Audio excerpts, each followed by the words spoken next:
Good morning, good evening, good afternoon, everyone. My name is Srishti and I'll be the host for today's session.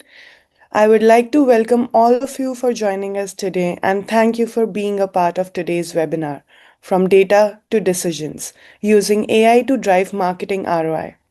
We are excited to see marketing leaders, growth professionals, founders, and consultants from across regions joining us. This webinar is hosted by AI Certs in collaboration with our authorized training partner, Selling Excellence Academy, an institution focused on building future ready sales and marketing professionals by combining practical frameworks, real world execution, and AI powered strategies.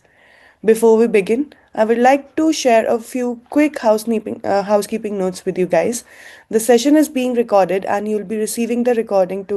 after the session. Also, please feel free to drop in your questions in the chat or Q&A section at any time. We'll be having a Q&A towards the end of the session. Moving on, today's topic is extremely relevant in the current marketing landscape. Most organizations today are data rich but insight poor. We have access to dashboards, reports, campaign metrics, and customer data, but the real challenge lies in turning that data into confident, revenue driving decisions. AI is no longer just about automation or experimentation. It's now a strategic partner, helping marketing teams identify what actual drives ROI, predict outcomes before budgets are spent, optimize campaigns in real time, and align marketing efforts directly with the business growth. In this session, our speakers will explore how AI helps bridge the gap from raw data to actionable decisions, enabling marketers to move from guesswork to measurable impact. It's my absolute pleasure to introduce today's speaker with you guys. The first speaker we have is Mr. Pen Pisit, founder of Selling Excellence Academy and a seasoned business leader with over 20 years of experience across sales, marketing, and business development. Pisit brings deep expertise in sales and marketing transformation, leadership and performance coaching, and practical application of AI in business, sales, and marketing. He has worked extensively with professionals and organizations to help them improve KPIs, build high performing teams, and adopt AI driven approaches that deliver real results, not just theory. Today, Mr. Pisath will share his perspective on how AI driven insights can directly influence marketing effectiveness and ROI from practitioners' point of view. Joining him is Mr. Chintan Dave, a well known name in the technology and innovation space. Chintan is General Manager and CTO at Cedar Incorporation and is a blockchain, AI, and emerging technology expert. With extensive experience working at the intersection of technology, strategy, and business transformation. He has advised organizations on adopting advanced technologies to improve decision making, scalability, and performance. In today's session, Chintan will bring a strategic and technology led lens, helping us understand how AI models interpret marketing data and how decision intelligence is evolving. Without a further ado, I would like to hand over the stage to Chintan and Mr. Pisit. Thank you so much, Srishti. Good morning, everyone. Good evening, good morning, and welcome to the session. So let me start with the situation every marketing leader in the room is right now living through. So we're launching lots of campaigns. We do a lot of creative strong. The channels are right. The dashboard lights up. Yeah, the clicks are up, the engagement looks good, the report goes out, and then the question comes from the CFO and the CEO or the board, what did this actually return? What's an ROI? And that's where the room is usually quite quiet. Because most marketing items or team didn't fail, they just can't prove the decision was optimal. So the silence isn't a marketing problem. The problem is the decision quality problem. So when you talk about an AI literally enables us to have a story not as a tool, but also as a change how decisions are made. That means how we can have a cleaner, faster, and most acute financial clarity. This session is about how marketing moves from decisions to an ROI. So we're trying to cover everything that you can help to have your marketing ROI driven through data. To understand why this shift is happening now, we need to just go back and rewind the way we have already operated. That means what? That means marketing didn't suddenly become difficult, it has become a complex. When you say there was a time when a few channels were existed, a customer moved slowly, experience and instinct work really well. And then we have seen the digital era has arrived, right? The performance marketing, the data is available. That means something which is happening previously is not working right now. The volume of decisions grew faster than the human capacity to make them well.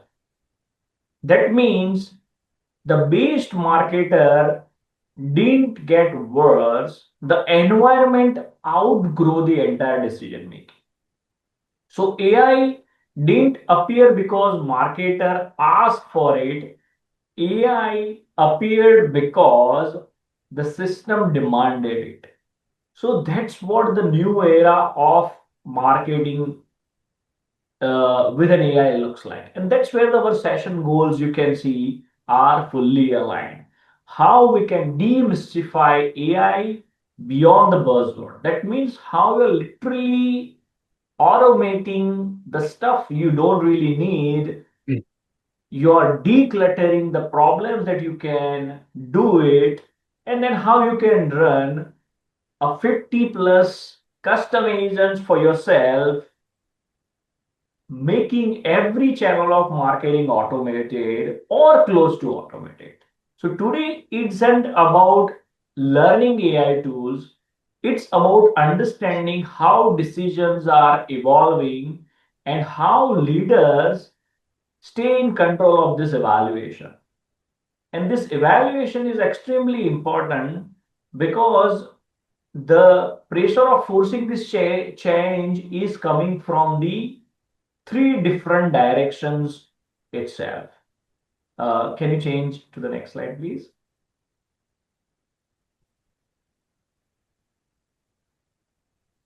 Can you change to the next slide, please? Thank you. So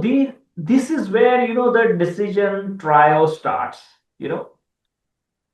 Every good story needs attention. Marketing today has a plenty of it, right? As they say. That means marketing teams are surrounded by data but starved for insights. Dashboards are everywhere, metrics everywhere, but decisions feel reactive rather than proactive. That means data tells you what happened, but it rarely tells you what to do next. A customer move in real time, so that means we really have a needs for speed. A real time personalization is mandatory. What's working for one customer may not be the right messaging for another customer. So when we were having a generic storytelling with the data has drastically changed to a personalized story now. That means a customer change intent instantly and campaigns has to be optimized instantly and in a more personalized way. So by the time human analyze the data, customer has already moved on. So marketing becomes extremely important now because as the AI is changing the campaign management, the AI is also changing the customer behavior as well. And one of the most and third important pillar is an ROI pressure. That means we have to decide whatever we are doing with whatever KPIs we have it is CSV, CLC, revenue contribution, the vanity metrics no longer satisfy the only execution that we do with a limited amount of data. A marketing is now evolving like a capital allocation. That means marketing is no longer judged by efforts, it's judged by the ROI or the return of investment. So, what does AI actually play a role in this tension with the current market landscape is what we are going to deep dive into. If you can have a next slide, please. So, this is where the most story of the marketing with an AI starts. What AI really means for the marketing? That means this is where they make AI a hero, right? How the algorithm works, how particular channel is working, how NLP is going to make it easy for us, how we can automate the entire workflows for some of the campaign level management. Means AI is not only the mechanism that allows, but it's also a tool that allows the decision making keeping up with the reality. That means a machine learning learns from the past. You give your custom GPTs, your Copilot agent, your Gemini agent, every information you had it for the previous campaigns, it's going to literally give you a contextual answer that this is what has worked for you, this is what the ROI, and this is how it is going to work. As you see the branch, it has mentioned computer vision, it sees what human has missed. That means, let's say you have 50 different ad copies and you want to audit yourself, humanly it is not possible, right? And I'm not talking about the 50. You talk about 5,000, you talk about 500, you can dump literally all the air copies and get the analysis done from an AI. So there is a capability from machine learning, NLPs, and the computer vision kind of a technologies that AI doesn't think only like a human. It does what humans can't do consistently. That means how we can scale in a real time without a fatigue, right? So the AI doesn't replace the judgment, to be honest. It really extends it. So when you stripe away the technology, AI creates a value in the marketing in a three different ways is what we are trying to discuss. Can you please go next slide? And before I wrap it up, these slides from my end, these are the three most important aspects I would like to all of us to understand. The three pillar of AI marketing, the first and extremely most important pillar is the personalization. Every good story needs a simple structure at the end. That means a call to an action. A customer don't want more marketing, they want relevant marketing. Old words which we are using the segmentation, the word right now is the individual. So marketing is more of an individual marketing rather than the segmentation marketing. You're actually not targeting the geolocation or the range of your ICP, we call it in the marketing. You're actually targeting the individual, and that's possible because AI allows marketing to treat each customer as a one marketer, market of one. Second most important pillar, as the personalization we talk about, is the automation. That means how you can do things at scale, right? Speed doesn't come from working harder. That's not the case. A speed comes from removing the friction. That means AI automates decision, not just tasks. So in the real time, let's say your campaign needs to be automized. There are tools which can go in, the agents which can go in, literally automate every process. If you see any tools right now for the even performance marketing campaigns itself, LinkedIn, Facebook, Google Ads, they all have this AI optimization feature itself. And that too also apply even we are doing the organic marketing with the terms of SEOs as well. So the third and most important pillar is the biggest shift AI is bringing is a foresight. That means a prediction, not reaching out to a churn, but preventing the churn, not guessing the spend, but optimizing the spend on a hourly or a minute basis rather than the daily basis. So prediction turns a marketing from hindsight to a foresight. That means a marketing stops being an expense, it becomes a growth engine. And how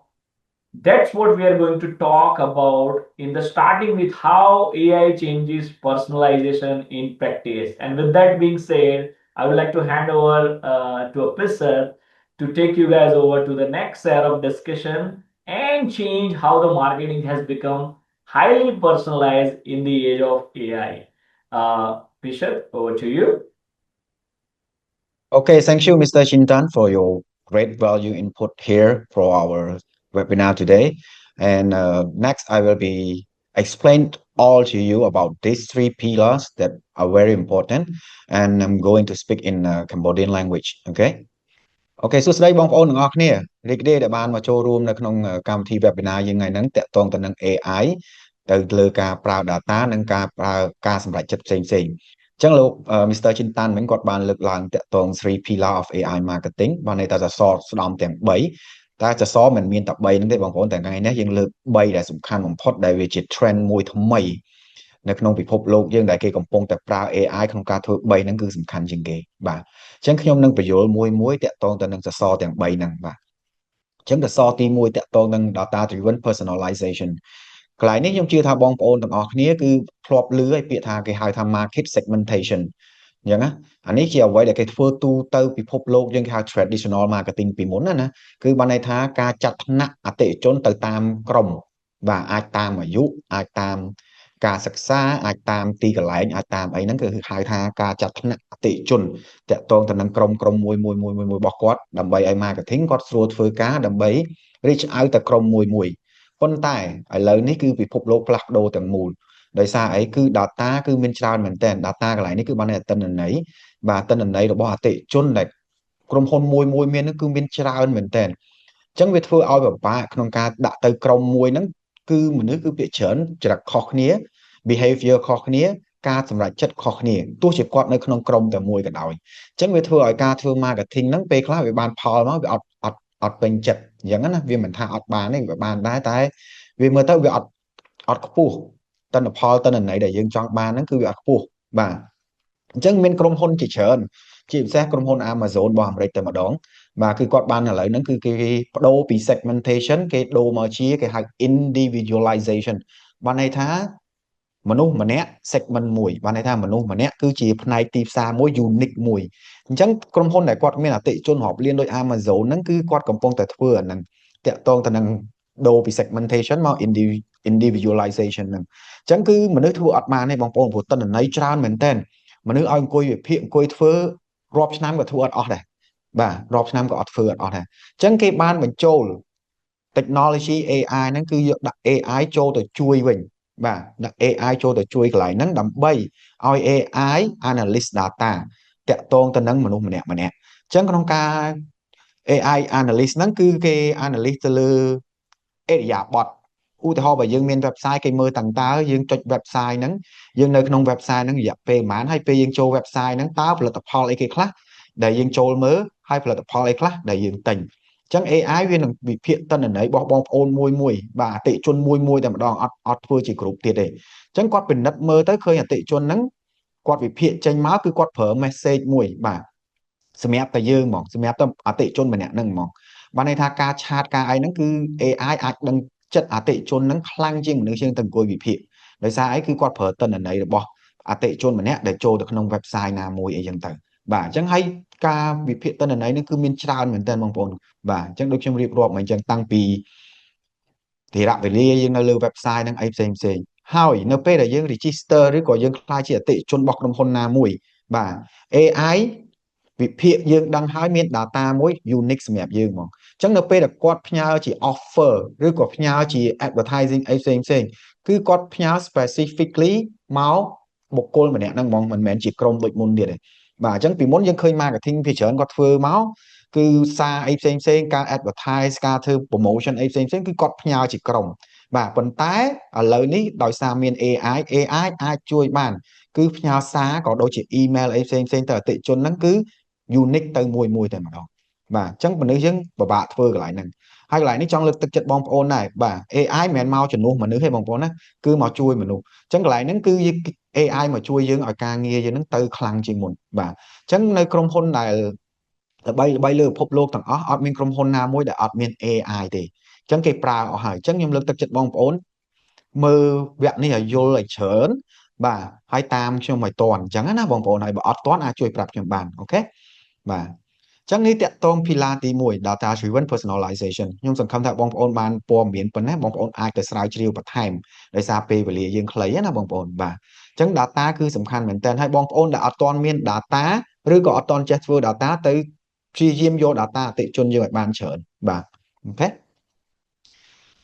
សសរស្តម្ភទី2បងប្អូនគេហៅថា intelligent automation កន្លែងនេះគឺ automation បានន័យថាវាធ្វើ auto ប៉ុន្តែវា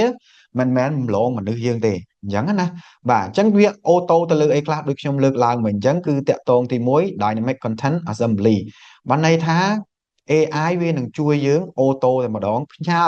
ក៏ដូចជាបង្កើត clear message អីផ្សេងដើម្បីទៅដល់អតិជនគោលដៅដែលជា personalization របស់យើងនឹងតែម្ដងបាទព្រោះវាផ្ញើទៅវាសរសេរល្អជាងយើងមិនងាយនឹងខុសទេបងប្អូនតាក់ទងការសរសេររបស់ AI ព្រោះខ្ញុំបត់ពិសោធន៍ច្រើនជាមួយ AI គឺខ្ញុំឃើញថាការសរសេររបស់វាការធ្វើ marketing របស់វាគឺលយមែនតើបងប្អូនបាទគឺដាក់ទៅចំតែម្ដងឲ្យតែយើងចេះប្រើវាអញ្ចឹងណាបាទអញ្ចឹងកន្លែង automation កន្លែងនេះអ្នកខ្លះគាត់យល់ច្រឡំមួយទៀតតាក់ទងនឹង scheduling បាទ scheduling មកន័យថាយើងដាក់ schedule ឲ្យ system យើងធ្វើអីមួយផ្ញើជា notification ឬផ្ញើអីផ្សេងណាអាហ្នឹងហៅ scheduling ហើយប៉ុន្តែ automation នេះបានន័យថា AI គាត់ដឹងថាគួរតែធ្វើអីថ្ងៃណាម៉ោងណាផ្ញើទៅអ្នកណាអាហ្នឹងគេហៅថា AI automation តាក់ទងទៅនឹង content អីផ្សេងគាត់ដឹងថា content ហ្នឹងគួរផុសថ្ងៃណាម៉ោងប្រហែលគាត់ដឹងជាងយើងដោយសារគាត់មាន data គ្រប់គ្រាន់នៅពេលដែលយើងប្រើគាត់អូខេបាទទី2គេហៅថា lead scoring បានន័យថាឲ្យបន្ទុកទៅលើ lead បាទអញ្ចឹងកន្លែងហ្នឹងភាគច្រើនក្រុមហ៊ុនពីមុនគេច្រើនតែប្រើ system ដូចជា CRM ដូចជាអីចឹងទៅប៉ុន្តែ CRM ពីមុនដែលអត់មាន AI គឺអត់មាន lead scoring ហ្នឹងឲ្យយើងទេបាទបើយើងដាក់ក៏វាមិនសូវជាចេះវិភាគព្រោះអីវាគ្រាន់តែជា system ដែលយើងសិតទុកបាទបើន័យយើងសិតយើងឲ្យ function វាអីផ្សេងទៅសេកូដទៅវាធ្វើបានតែប៉ុណ្្នឹងឯងប៉ុន្តែ AI គឺដូចមនុស្សយើងអញ្ចឹងបងប្អូនអញ្ចឹងគាត់ចូលទៅក្នុង CRM ហ្នឹងបាទចំពោះបងប្អូនដែលអត់ទាន់ដឹងថាពាក្យ CRM គេហៅថា Customer Relationship Management ហ្នឹងគឺ AI គឺគាត់ទៅវិភាគទិន្នន័យរបស់ភ្ញៀវម្នាក់ហ្នឹងហើយគាត់នឹងឲ្យបន្ទុកថាភ្ញៀវហ្នឹងស្ថិតនៅក្នុងកម្រិតណាអាចជាភ្ញៀវមើលលេងអាចជាភ្ញៀវគ្រាន់តែចង់ដឹងអាចជាភ្ញៀវដែលមានការសម្រេចចិត្តទិញខ្ពស់ឬទាបនេះហើយគេហៅថា lead scoring តើ lead ហ្នឹងវាមានគុណភាពប៉ុណ្ណាគឺ AI គឺគាត់ធ្វើបានល្អប្រសើរកន្លែងហ្នឹងអញ្ចឹងវាធ្វើឲ្យយើង save time តើយើងនឹងដឹងថាអូខេអតិជនមួយណាដែលយើងគួរតែ contact ទៅបន្តអតិជនមួយណាដែលយើងមិនគួរបន្តទៀតទេអញ្ចឹងចំពោះកន្លែងនេះគឺជួយបានទាំង sale ទៀតបាទព្រោះអី lead scoring នេះ AI គាត់នឹង recommend top 20 top 100 top 1000អីចឹងទៅ customer ដើម្បីឲ្យយើងតាក់ទងបាទចូលចំណុចទី3តាក់ទង chatbot ឡើយនេះខ្ញុំចង់លើកទឹកចិត្តឲ្យបងប្អូនយកចិត្តទុកដាក់បន្តិចបាទព្រោះ chatbot វាត្រូវការពេលបង្កើតអញ្ចឹងណាអញ្ចឹង AI chatbot នេះវាមិនដូចជាការ auto message ដែលយើងឃើញនៅលើ Facebook ឯដែលគេឲ្យយើងដាក់សំណួរឲ្យស្រេចមានចម្លើយស្រេចគាត់គេចុច click ទៅណាហ្នឹងអាហ្នឹងមិនមែន chatbot ហ្នឹងទេបងប្អូនបាទគេហៅថា AI chatbot AI chatbot ហ្នឹងគឺដូចមនុស្សអញ្ចឹងបងប្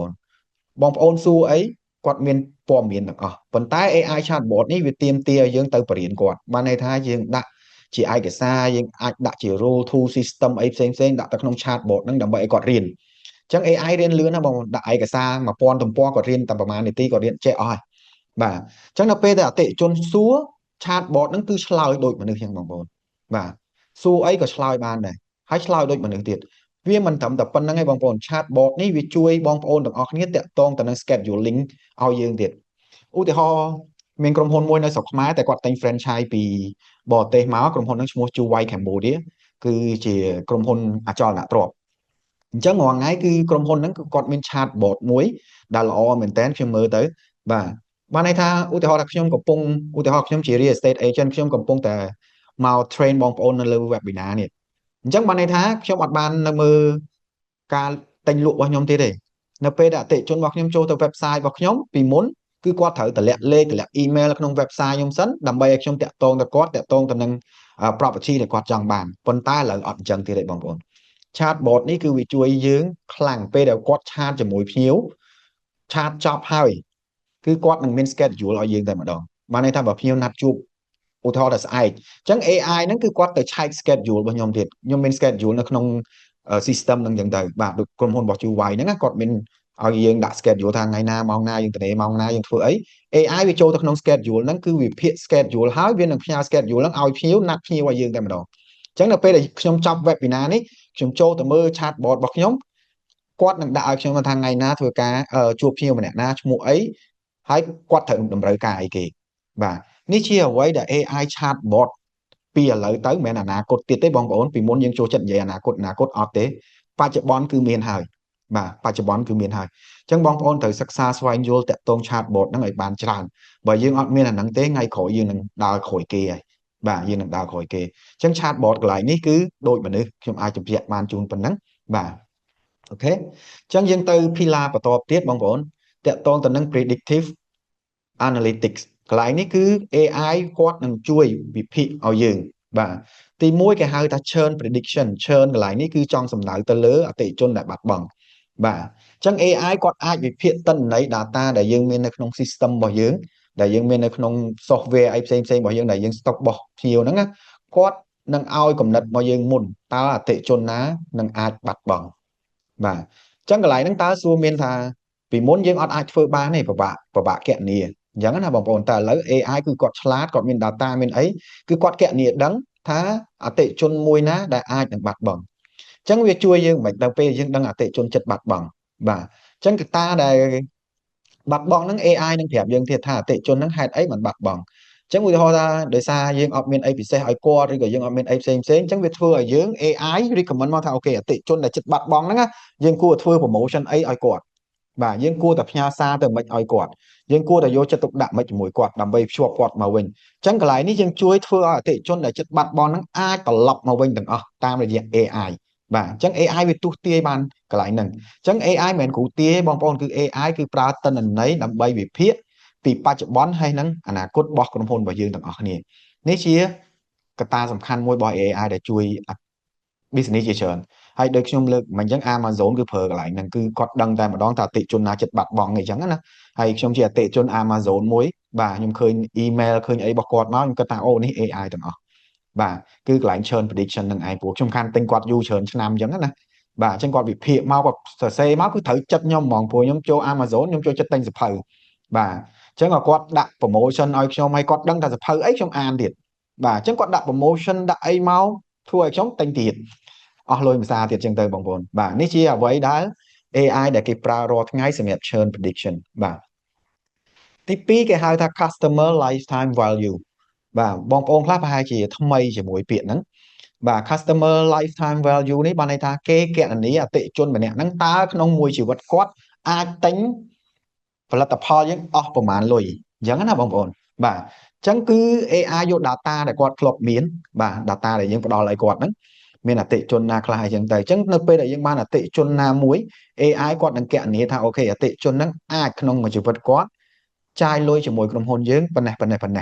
បាទអញ្ចឹងកន្លែងហ្នឹងគឺគេធ្វើមិនទី1 AI វិភាគទៅលើ frequency នៃ behavior របស់អតិជនម្នាក់ហ្នឹងតើការទិញមកគាត់ទៀងទាត់របៀបណាបាទបានន័យថាមួយខែទិញម្ដងពីរខែទិញម្ដងឬក៏មួយអាទិត្យទិញម្ដង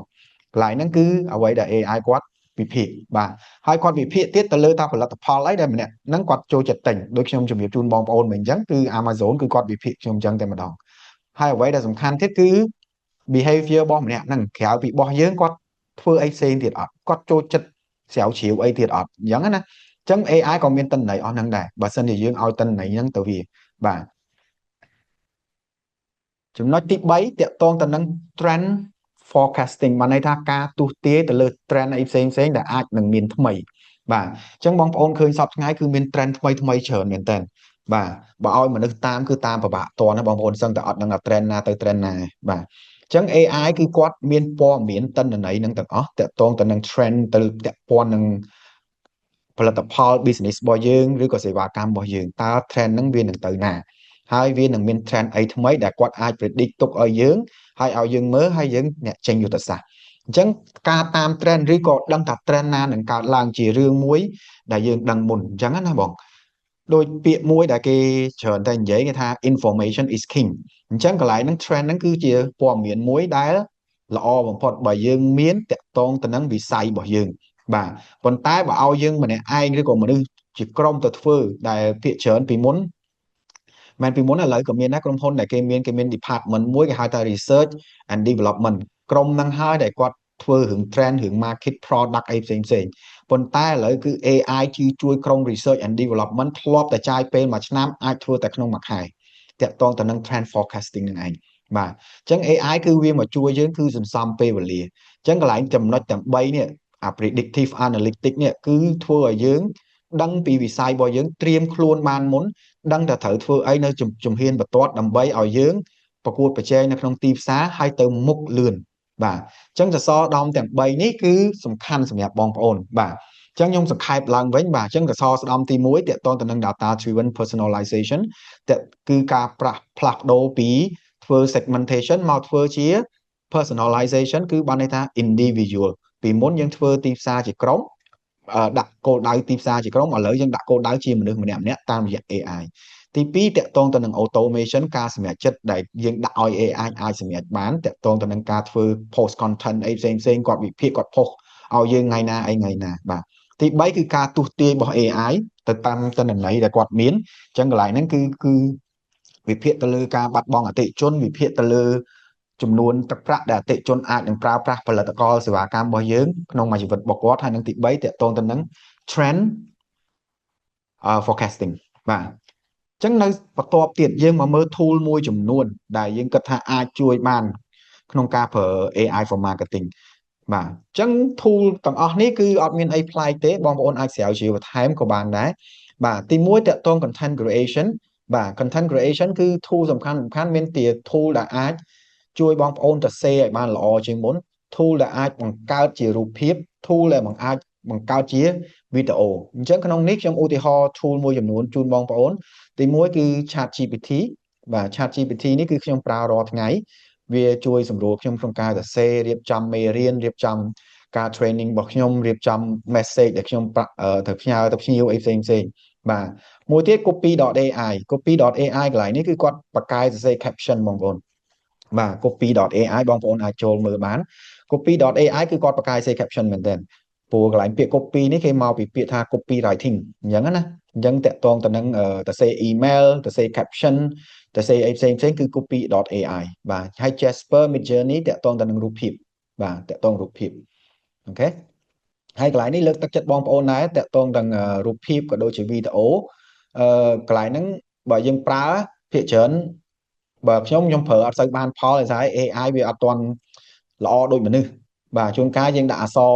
A ទៅវាចេញអក្សរ Z អីក៏មានដែរវាទៅសេអក្សរខុសឬក៏អីចឹងទៅបាទអញ្ចឹងកន្លែងហ្នឹងអត់សូវលើកទឹកចិត្តទេតែបើរូបភាពបានបើវីដេអូ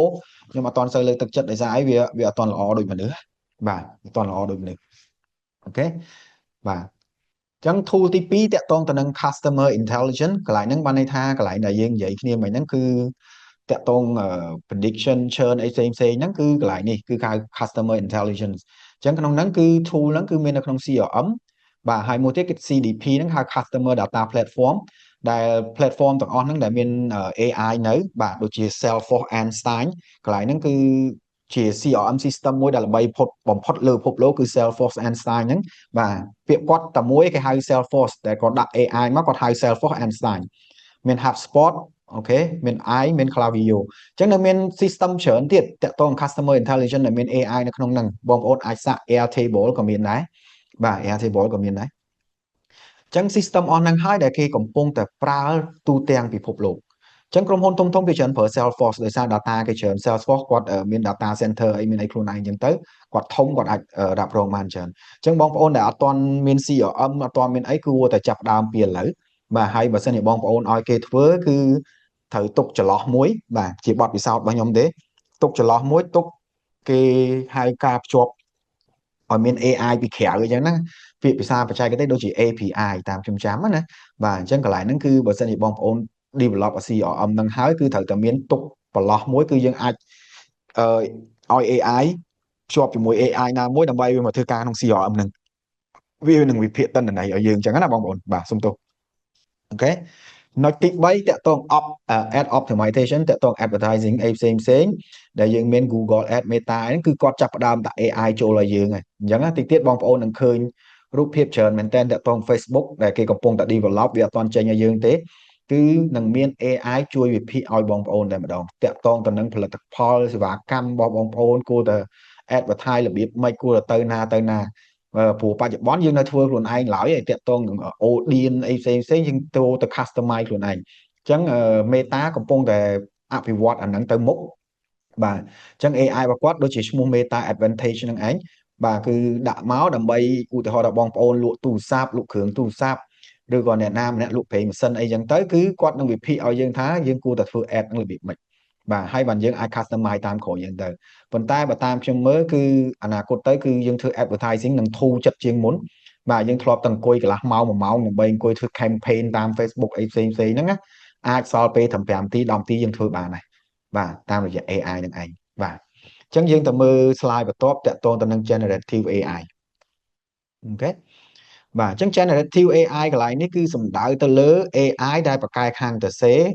បាទ transforming content workflow អីផ្សេងអញ្ចឹងនៅក្នុងហ្នឹងគឺមាន2បាទដែលពិភពលោកទាំងមូលគេល្បីប្រើជាងគេតាក់ទង generative AI គឺ ChatGPT ហើយនឹង copy.ai បាទអញ្ចឹងគឺគាត់ជួយយើងតាក់ទងទៅនឹង content ហើយនឹង flow តើយើងគួរដាក់អីខ្លះអញ្ចឹងណាបងប្អូនអញ្ចឹងកន្លែងហ្នឹងគឺគាត់ជួយយើងច្រើនមែនតើឧទាហរណ៍ថាបងប្អូនពេលខ្លះគាត់ content អត់ចេញអត់ដឹងតែសេអីខ្លះទេអញ្ចឹងបងប្អូនប្រើ ChatGPT ទី1យើងយកអ្វីដែលយើងធ្លាប់ធ្វើ content ដែលយើងធ្លាប់ធ្វើពីមុនហ្នឹងណាយកមកដាក់ប្រាប់គាត់ថាយើងធ្វើ content ទៅបានផលមិនខ្លះអីមិនខ្លះ content នេះអញ្ចឹងទៅអញ្ចឹងឲ្យគាត់ជួយវិភាគ content របស់យើងទី1គាត់នឹងឲ្យ recommend មកយើងវិញ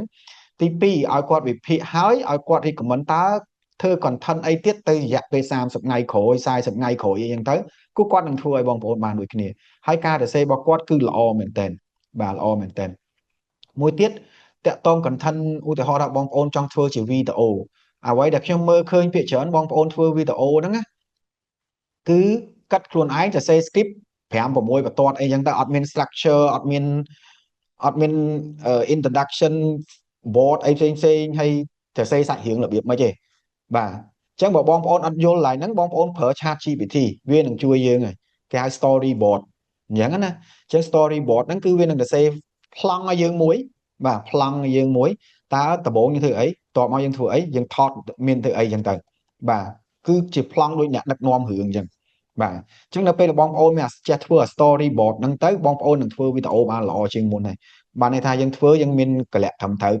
ពី A ដល់ Z របស់យើងបាទអញ្ចឹងកន្លែងហ្នឹងគឺ generative AI ជួយយើងបាទអញ្ចឹងមាន tool 2ហ្នឹងគឺ ChatGPT ហើយនឹង copy.ai បាទហើយកន្លែងនេះគឺខ្ញុំចង់ឲ្យបងប្អូនឲ្យនិយមន័យតាក់ទង content បាទបើខ្ញុំសួរគេបកប្រែខ្មែរខ្ញុំស្ដាប់គេថា content ហ្នឹងមាតិកាអូខេបែរចំពោះខ្ញុំ content មានន័យថា creativity បូកជាមួយពេលវេលាបូកជាមួយ team បានន័យថាយើងបង្កើត content គឺបានន័យថាយើងចង់បានអីដែលជា creativity ព្រោះឥឡូវបងប្អូនឃើញហើយគឺពីមួយថ្ងៃទៅមួយថ្ងៃមានរឿងប្លែកៗរហូតបាទបើយើងអត់ creative ទេយើងអត់ទៅតាមគេបានទេអញ្ចឹង creative តាមណាគឺ content បាទតាក់ទងផលិតផលសេវាកម្ម advertising របស់យើងអីផ្សេងៗនឹងឯងហើយ create ការធ្វើ content វាស៊ីពេលអញ្ចឹងដើម្បីកុំឲ្យវាស៊ីពេលយើងប្រើ AI បាទ AI ជួយបានច្រើនអញ្ចឹងដូចខ្ញុំអញ្ចឹងខ្ញុំបានត្រៀម content 100សម្រាប់ឆ្នាំ2026នេះបាទមួយខែ3អញ្ចឹងណាតាក់ទងទៅនឹង text content អញ្ចឹងនៅមាន content វីដេអូប្រហែលអីទៀតអញ្ចឹងទៅ AI ធ្វើឲ្យខ្ញុំឲ្យអស់ហើយបងប្អូនបាទអញ្ចឹងមួយឆ្នាំនឹងពេញខ្ញុំអត់បារម្ភអត់ព្រួយថាខ្ញុំគួរផុសអីឬមិនផុសអីទេគឺខ្ញុំដាក់គំនិតរបស់ខ្ញុំទៅខ្ញុំដាក់យុទ្ធសាស្ត្ររបស់ខ្ញុំទៅខ្ញុំសិក្សាពិភាក្សាមួយ AI ដូចមនុស្សអញ្ចឹងណាបងប្អូនបាទទៅមកគឺចេញមកតែម្ដងអញ្ចឹងកន្លែងនេះគឺបងខ្ញុំលើកទឹកចិត្តបងប្អូនប្រើកន្លែងហ្នឹងតិចណាបាទអូខេហើយ generative AI បងប្អូនកុំចូលចិត្តប្រើ copy ឲ្យផាសភាគច្រើនបងប្អូនឲ្យ AI ធ្វើអីមួយចឹងទៅធ្វើ content ធ្វើអីចឹងទៅ copy ផាសអត់ទេបងប្អូន AI ជួយមនុស្សតែយើងអត់តាមគាត់ 100% ទេបាទកាលណា copy ឲ្យផាសបងប្អូនពឹងលើគាត់យូរទៅផ្លេចអត់ដឹងខ្លួនឯងធ្វើអីទេបាទអញ្ចឹងយើងប្រើ AI តាក់ទងទៅនឹងកន្លែងហ្នឹងគឺយើងត្រូវចូលរួមជាមួយ AI គេហៅថាត្រូវតែមានមនុស្សចូលរួមព្រោះការ AI អត់មានមនុស្សចូលរួមវាអត់ perfect 100%ទេបងប្អូនណាបាទកន្លែងហ្នឹងណាអូខេបន្ទាប់មកទៀតយើងទៅមើលតាក់ទង customer intelligence ដែលយើងបានទៅជែកគ្នាមិញហ្នឹងណាអញ្ចឹងកន្លែងហ្នឹងខ្ញុំបានសកត់ធ្ងន់នៅលើអា pillar ទី2ទី3មិញហ្នឹងបាទតាក់ទងទៅនឹង lead scoring អីផ្សេងអញ្ចឹងតើទាំងអស់ហ្នឹងគឺគាត់វិភាគទៅលើអីខ្លះបងប្អូនមើលមួយខ្ញុំទាំងអស់គ្នាអូខេអញ្ចឹងប្រភេទនៃ customer intelligence ទិន្នន័យបាទទី1គាត់ប្រើអីគេហៅ transactional data បានន័យថាអ្វីដែលគាត់ interact ជាមួយយើងអ្វីដែលគាត់ទិញយើងអ្វីគាត់មិនទិញយើងអ្វីដែលគាត់ចូលរួមជាមួយយើងហ្នឹងគេហៅ transactional data បាទទី2គេហៅថា behavior data ដែលខ្ញុំបានជំរាបជូនបងប្អូនមិញដែលយើងបដូរពី segmentation មក personalization ហ្នឹងគឺតាក់ទងនឹង behavior data ហ្នឹងឯងអញ្ចឹង behavior data កន្លែងនេះគឺសំខាន់គឺ AI គាត់នឹងវិភាគតើមនុស្សហ្នឹងម្នាក់ហ្នឹងគាត់ចូលមកកន្លែងយើងដំបូងគាត់ធ្វើអីទី2គាត់ធ្វើអីទី3គាត់ធ្វើអីទី4គាត់ធ្វើអីហើយ behavior ហ្នឹងវានឹងក្លាយជា pattern មួយសម្រាប់ key ហ្នឹងហ្មងបាទសម្រាប់មនុស្សម្នាក់ហ្នឹងបាទចំណុចទី3ដែលសំខាន់គេហៅថា psychographic data កន្លែងនេះបបាក់យកបន្តិចបាទប៉ុន្តែវា AI នៅតែធ្វើបាន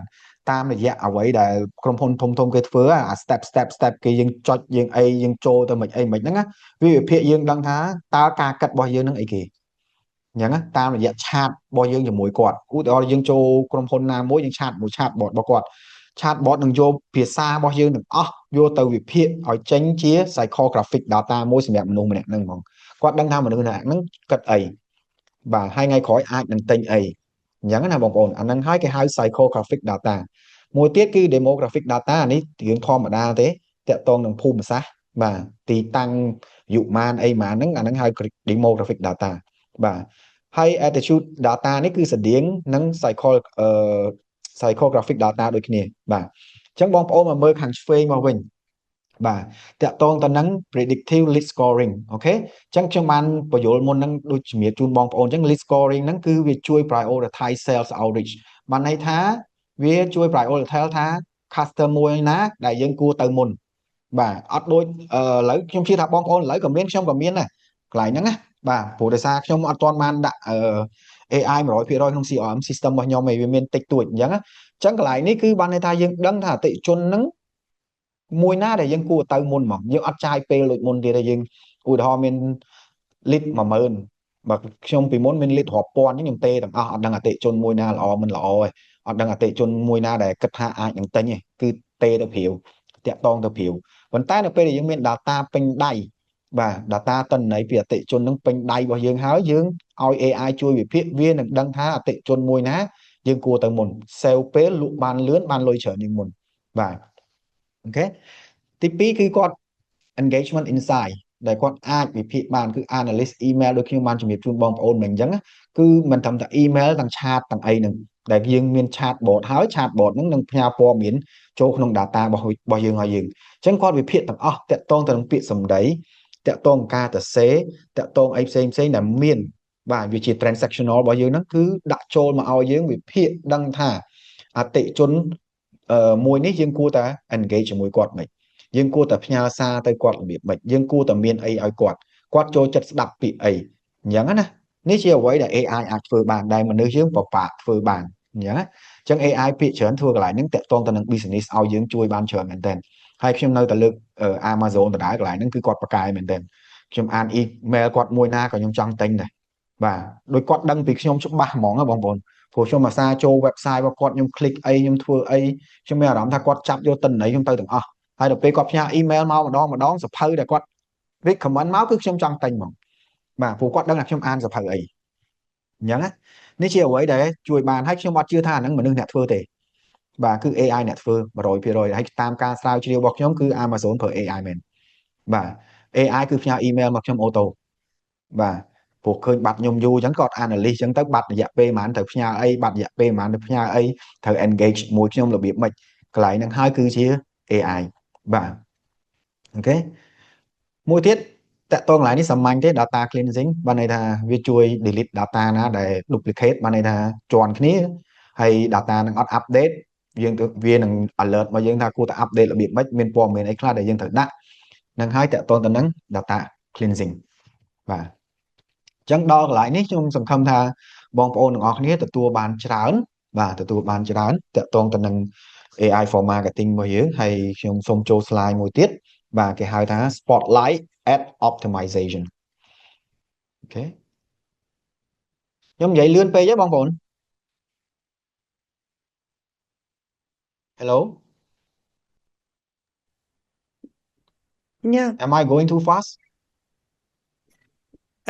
No, it's good. Yeah. No, I think we're good. okay Perfect. I want to know from the audience Please send okay any questions you have it, team, in the chat. Thank you. okay in the chat okay là mổmបាទ good good good good okay okay អញ្ចឹងខ្ញុំសូមបន្តទៀតបងប្អូនបាទអូខេចឹងតកតង ad optimization ដែលយើងបានទៅជែកគ្នាមិញតើ AI ជួយយើងមិនបាទបងប្អូនដែលធ្លាប់ប្រើ Facebook ខ្ញុំជឿថាបងប្អូនដឹងថាតកតង bidding ហើយអញ្ចឹង AI បើសិនជាយើងមាន AI នៅក្នុងការធ្វើវាដឹងថាវាគួរ bid តម្លៃប៉ុណ្ណាបានន័យថា bid យក audience ហ្នឹងបែបម៉េចបាទអញ្ចឹងក្នុងការធ្វើ Facebook ad អីផ្សេងតម្លៃវាតែងតែធូរថ្លៃឬក៏ថ្លៃទៅតាមគេហៅអីគេទៅតាមប្រភេទ business អញ្ចឹងឧទាហរណ៍ដូចជាប្រហែលឆ្នាំមុនដែល real estate ក្នុងស្រុកខ្មែរយើង boom ហ្នឹង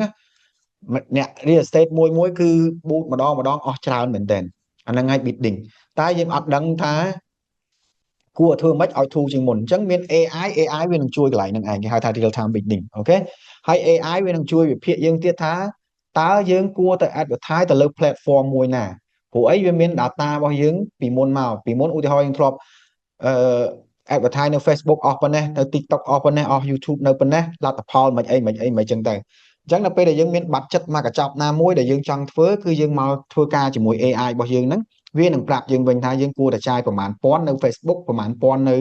TikTok ឬក៏ប្រមាណពាន់នៅ YouTube នេះជាអ្វីមួយដែល AI ជួយយើងបានទាក់ទងទៅនឹងការធ្វើ advertising នៅលើ social media ហើយកន្លែងនេះគឺអ្វីដែលសំខាន់ដែលយើងចង់បានហ្នឹងគឺការចាយលុយឲ្យត្រូវបាទអញ្ចឹងគឺការចាយលុយឲ្យត្រូវតែម្ដងអញ្ចឹងមានតែ AI ទេដែលអាចជួយយើងបានច្រើនមែនទែនទាក់ទងនឹងការចាយលុយហ្នឹងបាទអញ្ចឹងមនុស្សយើងអាចធ្វើវាមាន limit បាទព្រោះ AI មនុស្សអ្នកបង្កើតប៉ុន្តែមិនមែនមនុស្សម្នាក់ទេបងប្អូនរាប់លានអ្នកបង្កើតវាអញ្ចឹងបានន័យថាយើងប្រើ AI មួយស្មើប្រើមនុស្សរាប់លានអញ្ចឹងទៅបាទអូខេបាទចូលដល់ទី3ហៅថា audience modeling បាទកន្លែងនេះពាក្យថា model បានន័យថាដូចយើង copy អញ្ចឹងបាទអូខេ modeling កន្លែងនេះគឺបានន័យថាយើងយកគំរូអូខេបើនៅក្នុង Facebook គេហៅ look alike audience ហ្នឹងឯងបាទអញ្ចឹង look alike audience ហ្នឹងគឺជាប្រភេទមនុស្សមួយក្រុមដែលមាន behavior ឬក៏ best customer របស់យើងត្រូវតែមានអាហ្នឹងបាទអូខេ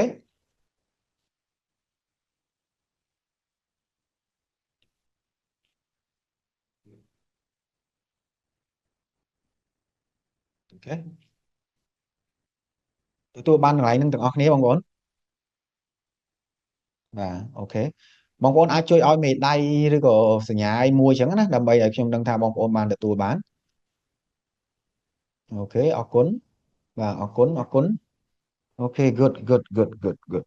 អូខេ wow good very good អូខេអញ្ចឹងយើងមកមើល slide មួយទៀតតាក់ទងទៅនឹងគេហៅ real world impact case study ដែលខ្ញុំចង់ឲ្យបងប្អូនមើលតិចអូខេអញ្ចឹង global e-commerce បាទតាក់ទងទៅនឹងដូច Amazon ហ្នឹង retailer ហ្នឹងណាអញ្ចឹងគាត់មានបញ្ហាតាក់ទងទៅនឹងការដែលយើង add to cart ហ៎ពេលដែលយើងទិញអីវ៉ាន់អី online គេដាក់ add to cart អញ្ចឹងដល់ពេល add to cart ហ្នឹងគឺអតិថិជនបោះបង់អត្រានៃបោះបង់ហ្នឹងវាកើនហើយ email open rate ហ្នឹងវាខ្សោយបានន័យថាអត់សូវមានអ្នក open email របស់គាត់ទេអូខេអញ្ចឹងតើយើងគួរដោះស្រាយរបៀបម៉េចអាហ្នឹងបើសិនជាអត់មាន AI យើងអង្គុយគិតអូខេអញ្ចឹងដល់ពេលមាន AI វាជួយយើងវិញអញ្ចឹងវាមាន recommendation ហើយវាប្រាប់ step អីយើងអញ្ចឹងទៅអូខេអញ្ចឹងយើងមកមើល AI solution វិញអូខេអញ្ចឹង action ដែល AI អាចធ្វើបានគឺ personalized products recommend based on browsing behavior អញ្ចឹងកន្លែងហ្នឹងដូចយើងជជែកមិញអញ្ចឹងបើថ្ងៃហ្នឹងមួយថ្ងៃពេញគឺយើងនិយាយថា personalization ហ្នឹងច្រើន AI នឹងវិភាគទិន្នន័យអតិថិជនរបស់ retail e-commerce មួយហ្នឹង one by one ហើយគាត់នឹង recommend ទៅនឹងឲ្យស័ក្តិសមជាមួយនឹងផលិតផលដែលម្នាក់ហ្នឹងចង់បានអញ្ចឹងដូចខ្ញុំលើកឧទាហរណ៍មកអញ្ចឹងAmazon ដែលគាត់ recommend កន្លែងហ្នឹងគឺ AI សុទ្ធអញ្ចឹងអញ្ចឹងកន្លែងនេះគឺ AI solution គឺគេប្រើកន្លែងហ្នឹងអញ្ចឹងនៅពេលដែលយើងមានទិន្នន័យរបស់អតិថិជនយើងគ្រប់គ្រាន់គឺ AI ជួយយើងបានស្រួលមែនទែនអូខេអូខេ solution ទី2គឺគាត់ send time optimization email send when user are most active បានន័យថាគាត់ផ្ញើ email គាត់ដឹងថាបុគ្គលហ្នឹងភាគច្រើន active ម៉ោងណាបាទអញ្ចឹងគាត់វិភាគបុគ្គលម្នាក់ហ្នឹងតាមរយៈទិន្នន័យដែលគាត់មានពីមុនអញ្ចឹងឧទាហរណ៍ម្នាក់ហ្នឹងគាត់ធ្លាប់check website retail e-commerce ហ្នឹងពេលព្រឹកឬក៏ពេលថ្ងៃអញ្ចឹងគឺគាត់មានទិន្នន័យហ្នឹងទាំងអស់តើម្នាក់ហ្នឹងឆែកម៉ោងប៉ុន្មានអញ្ចឹងណាអញ្ចឹងបានន័យថាម៉ោងហ្នឹងគឺជាម៉ោងដែលគាត់ទំនេរជាម៉ោងដែលគាត់បើក email បើកអីចឹងទៅអញ្ចឹងគាត់ email ទៅតែពេលវេលាណាដែលអតិថិជនហ្នឹងគឺទំនេរនេះហើយជាអ្វីដែល AI ធ្វើបានហើយយើងពិបាកធ្វើបងប្អូនយើងពិបាកធ្វើអូខេអញ្ចឹងដល់ពេល result របស់គាត់មានហ្នឹងគឺ certified increase in conversion rate អូខេ and 28% boost in customer lifetime value អញ្ចឹងបើនិយាយមែនតើទិន្នន័យនេះស្តៀងទិន្នន័យរបស់ Amazon ដែលគាត់ធ្វើបងប្អូនបានន័យថាការលក់របស់គាត់កើន conversion rate កើនជាងមុន 35% ច្រើនមែនតើ35ច្រើនណាបងប្អូនបាទអូខេអញ្ចឹងបើសិនជាបងប្អូនចាប់បានកន្លែងនេះបងប្អូនគួរតែបន្តបាទចប់វគ្គហ្នឹងហើយបន្តស្រាវជ្រាវ AI អីបន្ថែមទៀតហើយបើសិនជាអាចចង់ណាត់ខ្ញុំហូបកាហ្វេអីទៅជែកគ្នាបានអត់បញ្ហាទេអូខេបាទអញ្ចឹងខ្លីៗតាក់ទង case study មួយហ្នឹងហើយក៏អាចលើក case study ផ្សេងទៀតដែលបងប្អូនមានអញ្ចឹងណាឧទាហរណ៍ថាបងប្អូនបើកម៉ាតបើកអីអញ្ចឹងទៅបាទអញ្ចឹងបើកម៉ាតបើយើងអត់មានទិន្នន័យ data ទេយើងលក់តាមសមាជីវោហើយបានន័យថាភ្ញៀវចូលក៏ចូលទៅភ្ញៀវអត់ចូលក៏អត់ចូលទៅបាទកន្លែងហ្នឹងពីមុនធ្លាប់មានក្រុមហ៊ុនមួយនៅស្រុកខ្មែរខ្ញុំអត់ចាំឈ្មោះទេគាត់បិទបាត់ហើយខ្ញុំចូលទៅទិញរបស់គាត់ណាតែគាត់អត់មានពេលណាអត់មាន AI ទេប៉ុន្តែជារៀងរាល់ខែខ្ញុំតែងតែទទួលបាន email ពីខាងពួកគាត់មកថាអ្វីដែលខ្ញុំចូលចិត្តទិញហ្នឹងមានទៀតហើយ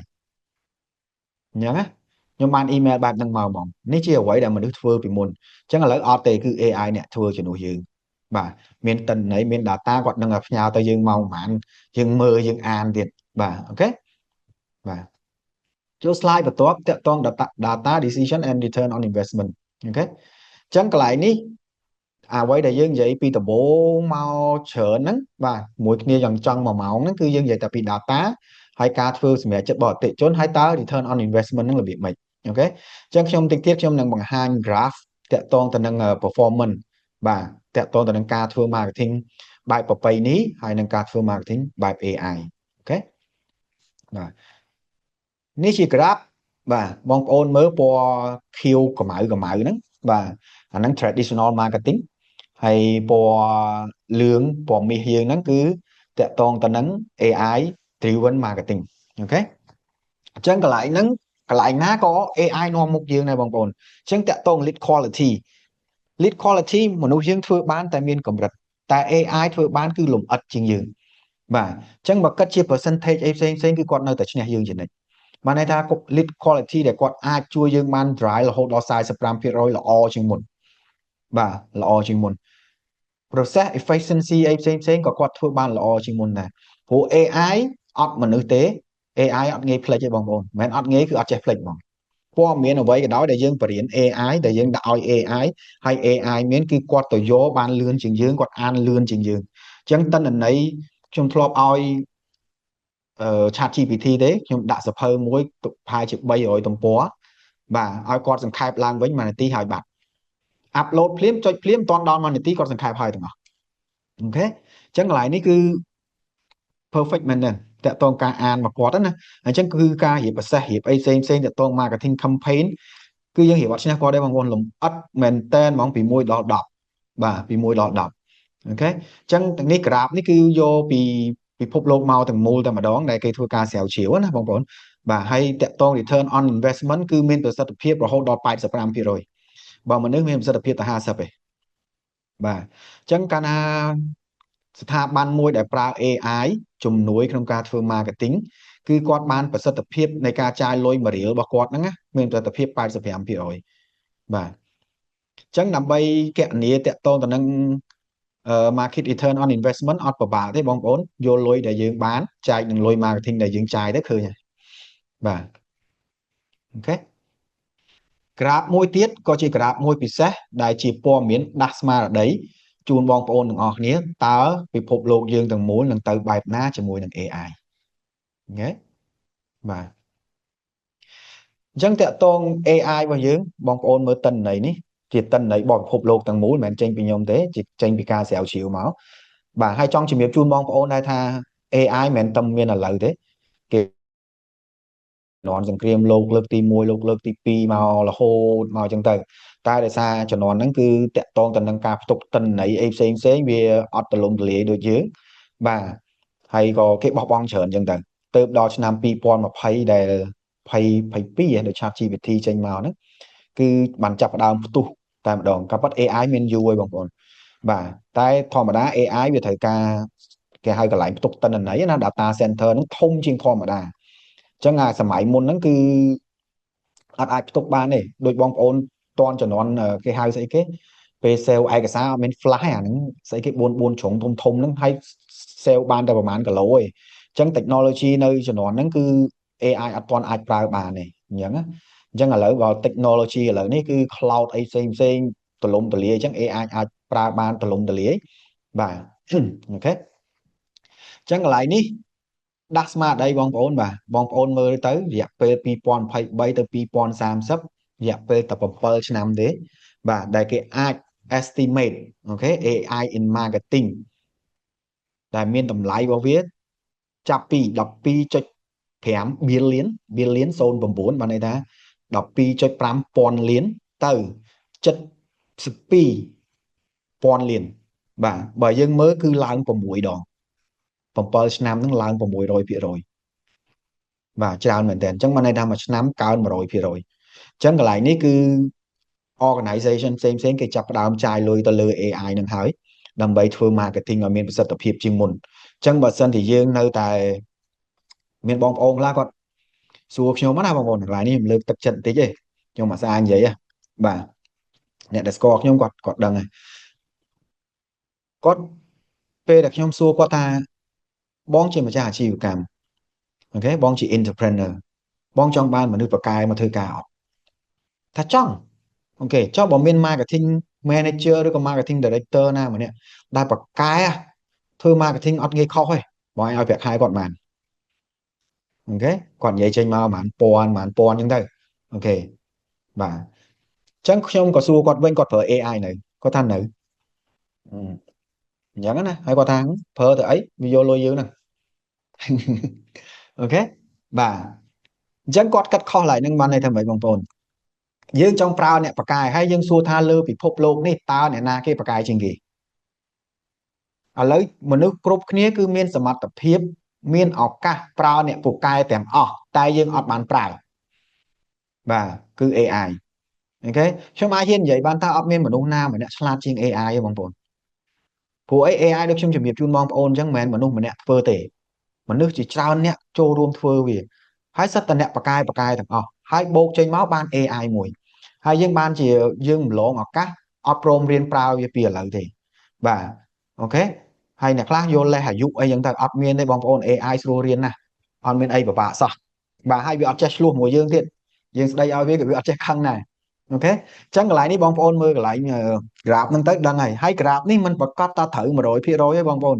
កែប្រែច្រើនមែនតើអូខេបើតាមតិន្នន័យថ្មីដែលខ្ញុំមានណាវាឡើងដល់ជាង150,000 លានទីផ្សាររបស់ AI marketing អូខេដែលគេ predict ថ្មីវាអាចឡើងដល់ប៉ុណ្្នឹងដោយសារអី AI ជ្រាបបានលឿនហើយវាទលំទលាយអ្នកណាក៏ប្រើបានដែរអ្នកណាក៏ប្រើបានដែរអញ្ចឹងរាល់ថ្ងៃហ្នឹងមានមនុស្សប្រហែលជា2000 លានអ្នកជាងហើយដែលប្រើ AI បាទដែលប្រើ AI ហើយខ្ញុំឃើញនៅស្រុកយើងកម្ពុជាយើងដូចអត់សូវមានអ្នកប្រើទេនៅតែអង្គុយគិតខ្លួនឯងយកបិចគូវាអញ្ចឹងទៅបាទគិតខ្លួនឯងអត់ខុសទេបងប្អូនដូចខ្ញុំជំរាបជូនអញ្ចឹងការប្រើ AI គឺវាត្រូវតែមានមនុស្សចូលរួមបាទយើងអាចប្រឡែងទៅទាំងអស់ហើយត្រូវតែមានមនុស្សចូលរួមជាមួយរហូតប៉ុន្តែគុំគិតតែម្នាក់ឯងបាទមាន AI ហើយខ្ញុំប្រើ ChatGPT ដូចមួយខែតែ20រៀលទេបងប្អូនបានមនុស្សប៉ាកែម្នាក់មកជួយអញ្ចឹងណាបងប្អូនអញ្ចឹងយើងបានមនុស្សប៉ាកែហើយយើងអត់ចេះប្រើហ្នឹងពិបាកបន្តិចណាបងប្អូនណាបាទអញ្ចឹងលើកទឹកចិត្តបងប្អូនទៅរៀនប្រើ AI ឲ្យហើយគ្រាន់តែ graph នេះបងប្អូនមើលទៅដឹងហើយតើថ្ងៃក្រោយយើងទៅណាហើយបើយើងចង់ប្រកួតប្រជែងជាមួយគេក្រៅប្រទេសទៀតបើយើងអត់មាន technology AI មកជួយក្នុងការធ្វើ marketing វិភាគទិន្នន័យជួយសម្រេចចិត្តធ្វើនេះធ្វើនោះទេយើងដើរអត់ទាន់ទេគេទេបងប្អូនបាទដូចជាថ្មីហ្នឹងប្រទេសសិង្ហបុរីហ្នឹង AI គេចាប់ផ្ដើមទៅខ្លាំងហើយសិង្ហបុរីតាំងតែឆ្នាំ2025ហ្នឹងគាត់ក្លាយជាប្រទេសមួយដែលមានចំណូលខ្ពស់បំផុតលើពិភពលោកបាទបានន័យថាGDP per capita បានន័យថា GDP សម្រាប់មនុស្សម្នាក់ខ្ពស់ជាងគេបំផុតលេខ1ហ្មងបាទអញ្ចឹង technology គាត់ក៏មិនណយដែរបងប្អូនអញ្ចឹងគាត់ប្រើច្រើនបាទហើយ AI នេះវាទលំទលាយថ្ងៃនេះយើងនិយាយតែរឿង marketing បានហើយវានៅមានជួយយើងរឿងបានច្រើនទៀតបាទវានៅមានជួយយើងបានច្រើនទៀតអូខេអញ្ចឹងបើសិនជាបងប្អូនមើលតន្ន័យហ្នឹងការកើនឡើងហ្នឹងគឺវាមានន័យថាក្រុមហ៊ុនធំចាប់ផ្ដើមដាក់ resource ដាក់យុទ្ធសាស្ត្រទៅលើ AI marketing នឹងច្រើនហើយ AI marketing មិនមែន trend ទៀតទេហើយក៏មិនមែនជា new standard អីដែរបាទគឺវាជាអ្វីដែលថ្មីសម្រាប់យើងឲ្យមានទាំងអស់គ្នាបាទក្រុមហ៊ុនធំគេដាក់ទៅហើយអញ្ចឹងយើងទូចយើងទៅតាមក្រោយគេបានយើងអត់មានលុយរាប់លានដើម្បីធ្វើ AI ទេប៉ុន្តែមាន AI ដែលស្មើនឹងក្រុមហ៊ុនធំដែលគេធ្វើហ្នឹងយើងប្រើតែមួយខែអស់20រៀលទេអញ្ចឹងវាអត់មានអីពិបាកអីបងប្អូនបាទអូខេហើយ graph ហ្នឹងណាហើយនៅពេលដែល AI for marketing ហ្នឹងចេញមកមានហើយអ្វីដែលវាជួយរបស់យើងហ្នឹងគឺដោយសារអីបងប្អូនអត់ដឹងថា customer expectation រាល់ថ្ងៃហ្នឹងគឺកើនឡើងមែនទែនមកនេះគាត់ចង់បានអីចង់ច្រើនជាងមុនចង់ល្អជាងមុនចង់លឿនជាងមុនចង់អីច្រើនមែនទែនហ្មងនិយាយរួមទៅ data មួយមកយើងអង្គុយបាក់វិភាគបើមនុស្សអញ្ចឹង AI វាជួយយើងឡើងហ្នឹងវាដឹងថា customer expectation ហ្នឹងបែបម៉េចអូខេហើយវានឹងជួយយើង personalize ដដែលអូខេបើមើល graph ហ្នឹងខ្ញុំឃើញ graph ហ្នឹងខ្ញុំអានចេញតិន្នន័យបានច្រើនអូខេហើយបើសិនជាយើងអត់ប្រើ AI ទេការប្រកួតប្រជែងរបស់យើងកាន់តែទាបបានន័យថាម៉េចយើងអត់ងាយប្រកួតឈ្នះគេអូខេបាទហើយមួយទៀតបងប្អូនប្រហែលជាសួរថា AI មកស្រុកខ្មែរនៅមកហើយបងប្អូនបាទគេប្រើគ្រប់គ្នាហើយច្រើនហើយបាទប្រើច្រើនមិនគ្រប់គ្នាទេសង្ឃឹមថាបងប្អូននៅក្នុងនេះចាប់ផ្ដើមប្រើបដាដែរអញ្ចឹងណាហើយដំបូងមិនតាន់បង់លុយក៏បានដែររៀនប្រើឲ្យស្ទាត់សិនទៅបាទរៀនប្រើឲ្យស្ទាត់ហើយអត់ពិបាកទេបងប្អូនណាតាក់ទងសេ prompt សេអីយើងនឹកឃើញអីសេហ្នឹងគ្រាន់តែខ្ញុំអាចជំរាបជូនបានថាការទៅសេ prompt ធ្វើមិនឲ្យ specific បានន័យថាជាក់លាក់យើងចង់បានអីដាក់1 2 3 4 5ឲ្យវាទៅហើយយើងសួរវាទៀតថាខ្ញុំទៅសេ prompt ហ្នឹងមិនដែរនៅខ្វះខាតអីទៀតអត់វានឹងឲ្យ comment មកយើងវិញបាទអញ្ចឹងយើងមានអ្នកភាសាជាមួយអត់បញ្ហាទេបាទអញ្ចឹងយើងមកមើល key metric មួយចំនួនបាទដែលយើងអាចយកមក measuring បានន័យ walk away return on investment របស់យើងបាទទី1 key metric ដែលខ្ញុំមិនដឹងថាបងប្អូនឡាយធ្លាប់ឮពាក្យហ្នឹងអត់គេហៅ customer lifetime value បាទអូមិនខ្ញុំបញ្យល់ហើយមិនអញ្ចឹងបាទ customer lifetime value ហ្នឹងគឺក្រុមហ៊ុនធំគេវិភាគតើអតិថិជនមួយហ្នឹងនឹងចាយលុយជាមួយយើងប្រមាណក្នុងមួយជីវិតរបស់គាត់ ក្រុមហ៊ុនធំៗស្រុកខ្មែរដែលប្រើ CLV ហ្នឹងដើម្បីគណនា revenue គឺមានដូចជា Smart Cell Card អឺយើងតាក់ទងនឹង telecommunication គឺគេយកអាហ្នឹងមកប្រើច្រើនអញ្ចឹងមកបងប្អូនមានមិត្តភ័ក្តិបងប្អូនអីធ្វើការខាង smart តាក់ទងទៅនឹង data តាក់ទង marketing sale អីហ្នឹងពាក្យច្រើនគេយកនិយាយរឿងអា customer lifetime value ហ្នឹងនៅពេលដែលអតិថិជនម្នាក់ហ្នឹងប្រើ SIM card របស់គាត់ដឹងថាម្នាក់ហ្នឹងអាចបញ្ចូលលុយក្នុងមួយខែប៉ុន្មានអីប៉ុន្មានអញ្ចឹងទៅឥឡូវមាន AI ទៀតអាហ្នឹងហត់ទៅស្រួលបាទអូខេទី2យើងចង់ដឹងថាតើយើងចាយលុយត្រូវឬអត់យើងមើលទៅលើ conversion rate ហ្នឹងមានន័យថាតាក់ទងទៅនឹងខ្មែរខ្ញុំរៀងពិបាកបកបន្តិចបងប្អូន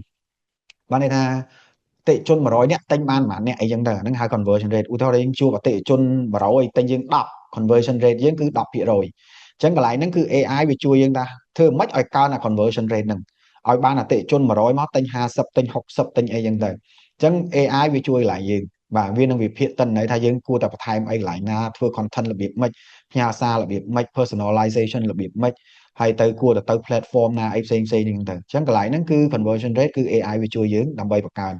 យើងមានមនុស្សជួយគិតយើងបាទគេហៅ conversion rate strategy បាទ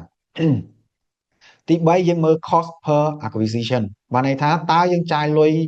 មកប្រមាណដើម្បីបានអតិថិជនមួយអញ្ចឹងឧទាហរណ៍ថាយើង advertising អស់$1000ហើយយើងបានអតិថិជន100នាក់អញ្ចឹង cost per acquisition របស់យើងគឺ$10កន្លែងហ្នឹងឲ្យស្រួលយល់អញ្ចឹងកន្លែងហ្នឹងគឺគេយកមកវាស់តើយើងគួរតែចាយលុយរបៀបម៉េចឥឡូវយើងចាយលុយអតិថិជនមួយ$10ចុះធ្វើម៉េចចាយតែ5រៀលឲ្យបានម្នាក់អ្វីដែលយើងទៅសួរខ្លួនឯងណាបាទអញ្ចឹងយើងហៅ AI មកសួរគ្នាទៀតបាទធ្វើម៉េចឲ្យសល់5រៀលឲ្យវាវិភាគទិន្នន័យវាធ្វើការឲ្យយើងហើយវានឹងចេញយុទ្ធសាស្ត្រមកយើងមើលភាសាមួយវាតគួរធ្វើអីបន្តទៀតនេះជាអ្វីដែលបងប្អូនអាចធ្វើបានអញ្ចឹងបើសិនជាអតិថិជនម្នាក់ចាយលុយតែ1រៀលបានអតិថិជនម្នាក់កន្លែងហ្នឹងល្អមែនតើអូខេអញ្ចឹងបងប្អូនកន្លែង cost per acquisition ហ្នឹងពាក្យច្រើនឧទាហរណ៍ជាក់ស្ដែងមកពាក្យច្រើន app អ្នកដែលគាត់រកស៊ីមួយ app បងប្អូនតែងតែឃើញពេលដែលយើង app ណាថ្មីមកអញ្ចឹងទៅខ្ញុំឧទាហរណ៍ app ដែល delivery food មួយខ្ញុំអត់និយាយឈ្មោះគាត់ទេកុំឲ្យថា advertise ជំនួសគាត់អូខេមានគេមកសួរខ្ញុំថាចុង app នោះលេងលក់មីមួយកេះ1រៀលលក់យ៉ាងណាដែរបាទចឹងម្នាក់ទិញបានមួយកេះហើយចឹងពេលហ្នឹងគាត់គ្រាន់តែចេញប៉ុណ្ណឹងមកពឹបគាត់បានអតិថិជនហើយ20000នាក់ download app របស់គាត់អញ្ចឹងបានន័យថាម៉េចឧទាហរណ៍ថាមីហ្នឹងមួយកេះគាត់ចេញថ្លៃដើម3រៀលអញ្ចឹងបានន័យថាការយកអតិថិជនម្នាក់របស់គាត់ចាយអស់2រៀលវាតិចជាងអ្វីដែលគាត់ត្រូវ advertise នៅលើ Facebook អញ្ចឹងគេគណនាកន្លែងហ្នឹងទៅហ្នឹងហើយហៅថា cost per acquisition អញ្ចឹងគាត់អត់មានខាតអីទេបើគាត់ធ្វើតាម social media អតិថិជនម្នាក់គាត់ត្រូវចាយលើស2រៀលបាទប៉ុន្តែបើគាត់ដាក់លក់មីមួយកេះ1រៀលគាត់ខាត2រៀលមែនតែអាហ្នឹងជា marketing របស់គាត់ក្នុងការយកអតិថិជនអញ្ចឹងមកន័យថាគាត់សន្សំលុយបាននឹងហើយជា return on investment ដែលយើងអាចគណនាបានអូខេបាទហើយមួយទៀតគឺយើងមើល engagement score ដែល AI ធ្វើឲ្យយើងអូខេអញ្ចឹងតើ engagement របស់យើងល្អអត់អតិថិជនចូល like comment ចូល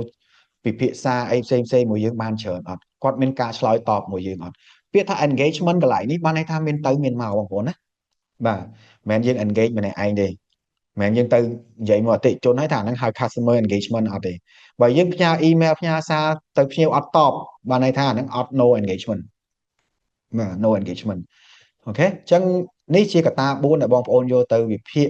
ទៅលើការចាយលុយលើ marketing របស់បងប្អូនបានអូខេ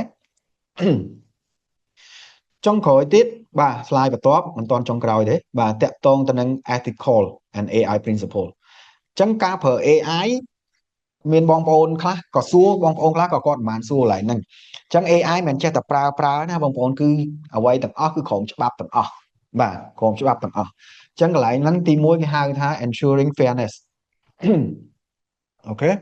កន្លែងហ្នឹងគឺ AI វាអត់ចេះ bias ហ្នឹងមិនដែលលំអៀងបានន័យថាយើងប្រើ AI គឺ fair ភាគច្រើនវាអត់លំអៀងទៅខាងណាទេវាអត់ចេះ play politics នៅក្នុង office ទេវាអត់អីទេអញ្ចឹងបានន័យថារាល់អ្វីដែលវាផ្ដល់ឲ្យយើងហ្នឹងគឺ transparent ហ្នឹងมันមានតម្លាភាពអូខេមានតម្លាភាពតាំងជាមួយយើងមានតម្លាភាពតាំងជាមួយអតិថិជនព្រោះអីវាធ្វើទៅតាម data ដែលយើងមានវាមិនមែនចេះតែគិតខ្លួនវាទេអូខេអញ្ចឹង AI បើយើងអត់មាន data មានអីឲ្យគាត់ក៏គាត់អត់ចេះធ្វើការដូចគ្នា អូខេអញ្ចឹង data ទាំងអស់គឺស្ថិតក្រោមច្បាប់តាក់ទង privacy អីផ្សេង compliance អីផ្សេងហ្នឹងគឺ AI កន្លែងហ្នឹងគឺវាអត់ចេះធ្វើខុសច្បាប់ទេបាទដោយសារយើងដល់ data បានវាធ្វើបើវាអត់មាន data វាអត់ចេះធ្វើអញ្ចឹងអត់មានអីនេះទេហើយវា fair ទៅមកទាំងអស់វាធ្វើអីវានេះហើយណាមួយយើងឲ្យវារៀនពីច្បាប់ទៅវាចេះហើយវាដឹងថាត្រូវធ្វើអីទៀតអញ្ចឹងណាអញ្ចឹងដូចខ្ញុំអញ្ចឹងឧទាហរណ៍ថាខ្ញុំធ្វើពន្ធអីប្រចាំខែរបស់ក្រុមហ៊ុនខ្ញុំអីចឹងខ្ញុំអាប់ឡូតច្បាប់ពន្ធមួយឲ្យ AI ទុកនៅហ្នឹងបាទថ្ងៃក្រោយខ្ញុំមានបញ្ហាអីតាក់ទងពន្ធខ្ញុំដាក់ឲ្យវាដោះស្រាយទៅវាឲ្យវិធីសាស្ត្រខ្ញុំមកបាទអញ្ចឹងកន្លែងហ្នឹងវាជួយកន្លែងហ្នឹងឯងបាទហើយដូចធ្វើ marketing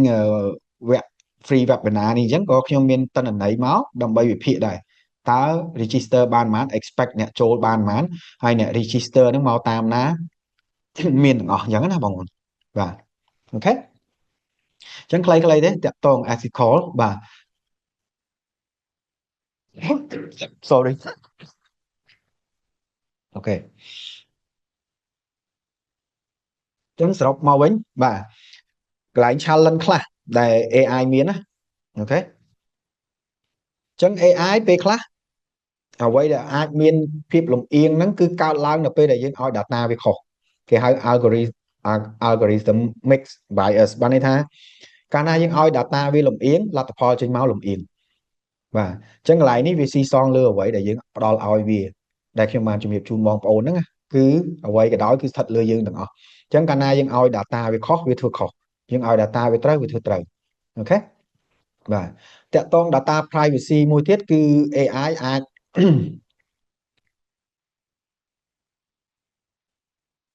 គឺកន្លែងហ្នឹងមកខ្ញុំពងនឹករហូតទីហោមួយជូនបងប្អូនបាទអញ្ចឹងតាក់ទង privacy គឺ AI វារក្សាបានល្អប៉ុន្តែវាមានរឿងខ្លះដែលធ្លាប់កើតឡើងណាខ្ញុំកំពុងគិតបានន័យថាវារៀងលិចទៅក្រៅដោយសារមនុស្សទេមិនមែនដោយសារ AI ទេអញ្ចឹងណាអញ្ចឹងលិចទៅក្រៅតាក់ទងព័ត៌មាន log in អីផ្សេងហ្នឹងវាកន្លែងហ្នឹងគឺ data privacy គឺរៀងនេះតិចប៉ុន្តែអ្វីដែលខ្ញុំចង់តាក់ទងទៅនឹងមួយទៀតហ្នឹងគឺអូខេអ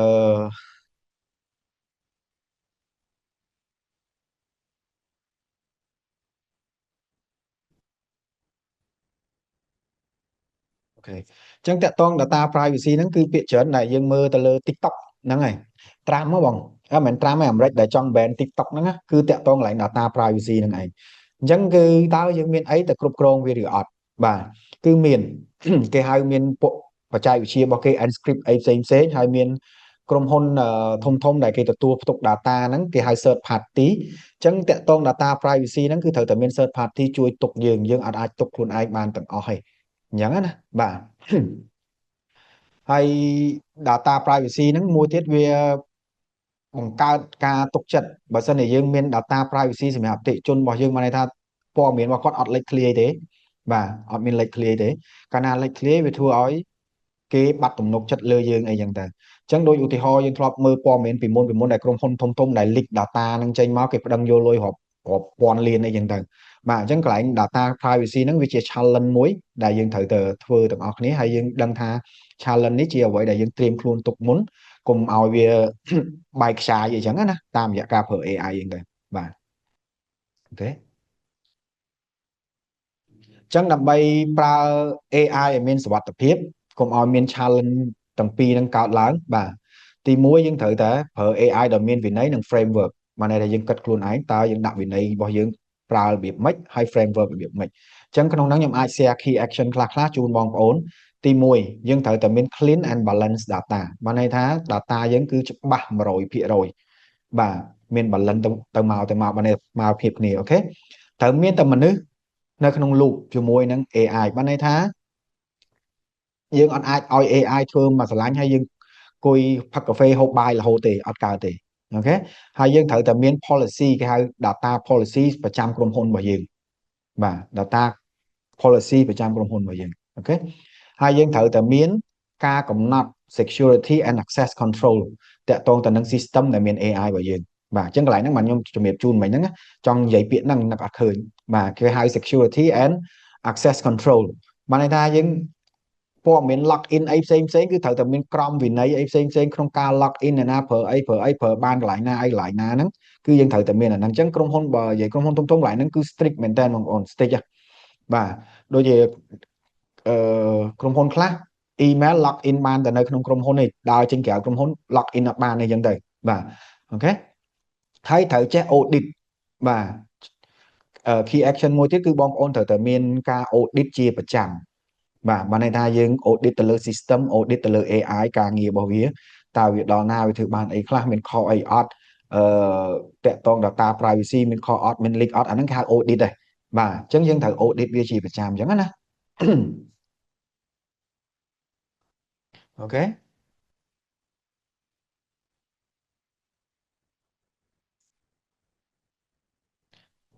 មានសំណួរអីទេបងប្អូនអូសំណួរចាំយើងសួរពេលក្រោយយើងចិត្តចាប់ហើយបាទអញ្ចឹងខ្ញុំចង់ឲ្យ key take away មួយចំនួនជូនបងប្អូនបាទអូខេ key take away ហើយនឹង next step តើបងប្អូនគួរធ្វើអីគេខ្លះអូខេអញ្ចឹង summary មកវិញបើយើងមើលទៅគឺ3 pillar ដែលយើងមានហ្នឹងគឺអ្វីដែលខ្ញុំចង់សង្កត់ធ្ងន់គឺទី1market segmentation ទៅជា personalization ជាអ្វីដែលបងប្អូនគួរយកទុកដាក់រៀនបន្ថែមហើយធ្វើការមួយ AI ទៅអត់យូរទេបងប្អូនឥឡូវចង់រៀនអីរៀនតែកន្លះម៉ោងក៏ចេះដែរបងប្អូនបាទអញ្ចឹងធ្វើការមួយវាទៅតើធ្វើម៉េចអា personalization ហ្នឹងឲ្យវាជោគជ័យនៅក្នុង business របស់បងប្អូនហើយតើធ្វើម៉េចឲ្យការងារណាខ្លះដែលវា repeat វាដដែលអាចឲ្យ AI ធ្វើជំនួសបានគេហៅថា AI automation ហើយតើ prediction អីខ្លះដែលបងប្អូនចង់ឲ្យ AI ជួយ predict តាក់ទង trend business របស់បងប្អូនតាក់ទង trend product តាក់ទងយុទ្ធសាស្ត្រ creativity អីផ្សេងហ្នឹងគឺការ prediction របស់ AI ហ្នឹងគឺមានហើយវាជួយយើងគណនាថាអតិជនណានឹងបាត់បង់អីហ្នឹងទៅបាទអញ្ចឹងយើងត្រូវតែមាន data ដើម្បីឲ្យវា read ហើយវាវិភាគអូខេបាទអញ្ចឹងលើកទឹកចិត្ត tool ទី1ដែលបងប្អូនគួរតែប្រើ tool ទី1 ChatGPT បាទ tool ផ្សេងទៀតបងប្អូនអាចចាយពេលប្រើពេលក្រោយទៅដូច Salesforce HubSpot អីហ្នឹងគឺរៀងថ្លៃបន្តិចបងប្អូនបាទតម្លៃវារៀងថ្លៃអញ្ចឹងណាតែ ChatGPT tool ជាងគេរៀនប្រើវាសិនបាទរៀនប្រើវាសិនទៅបាទអូខេ